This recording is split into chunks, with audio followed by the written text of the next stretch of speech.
અમરેલી જિલ્લામાં મોટા ભાગના વિસ્તારોમાં ખેડૂતો દ્વારા રવિ પાકનું વાવેતર કરવામાં આવ્યું હતું. રવિ પાકમાં લાખો રૂપિયાનું ઉત્પાદન મોટાભાગના ખેડૂતોએ મેળવ્યું હતું. હાલ અમરેલી, બગસરા, ખાંભા સહિતના માર્કેટિંગ યાર્ડની અંદર મોટાભાગના ખેડૂતોએ વાવેતરમાં ચણા અને ઘઉંનું વાવેતર મોટાભાગે કર્યું હતું અને હાલ ચણા અને ઘઉંનું ઉત્પાદન મળતાની સાથે જ ખેડૂતો માર્કેટિંગ યાર્ડ ખાતે પહોંચ્યા હતા, સારા ભાવ મેળવ્યા હતા. આજે Amreli marketing yard, Savarkundla marketing યાર્ડમાં ચણાની આવકમાં ખૂબ જ વધારો થયો હતો.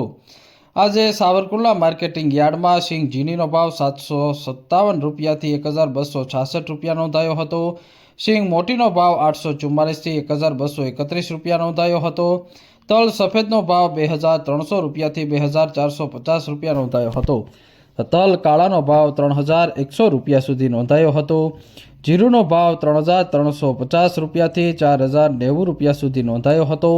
કપાસનો ભાવ 1251 રૂપિયાથી 1441 રૂપિયા સુધી નોંધાયો હતો. ઘઉં લોકોનો ભાવ 430 રૂપિયાથી 531 રૂપિયા સુધી નોંધાયો હતો. ઘઉં ટુકડાનો ભાવ 442 રૂપિયાથી 591 રૂપિયા સુધી નોંધાયો હતો. બાજરાનો ભાવ 350 રૂપિયાથી 478 રૂપિયા સુધી નોંધાયો હતો. જુવારનો ભાવ 400 રૂપિયાથી 752 રૂપિયા સુધી નોંધાયો હતો. આજે સૌથી વધુ ચણાની આવક નોંધાઈ હતી.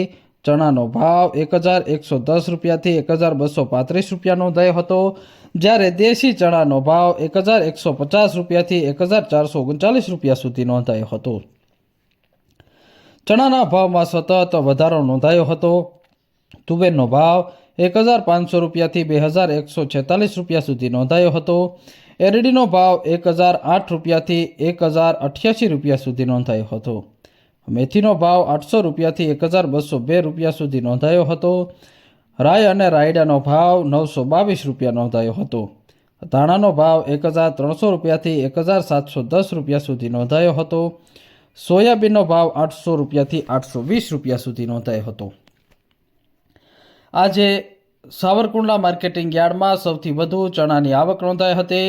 ચણાનો ભાવ 1439 રૂપિયા સુધી નોંધાયો હતો. ચણાની આજે 3750 મણની આવક નોંધાઈ હતી. તો સાથે જ આજે શીંગની 822 મણની આવક નોંધાઈ હતી. તલની 32 મણ, જીરુની 610 મણ, ઘઉં, લોકવન અને ટુકડાની 3420 મણ, બાજરાની 2 મણ, જુવારની 175 મણની આવક નોંધાઈ હતી અને મોટી સંખ્યામાં ખેડૂતો યાર્ડ ખાતે આવ્યા હતા.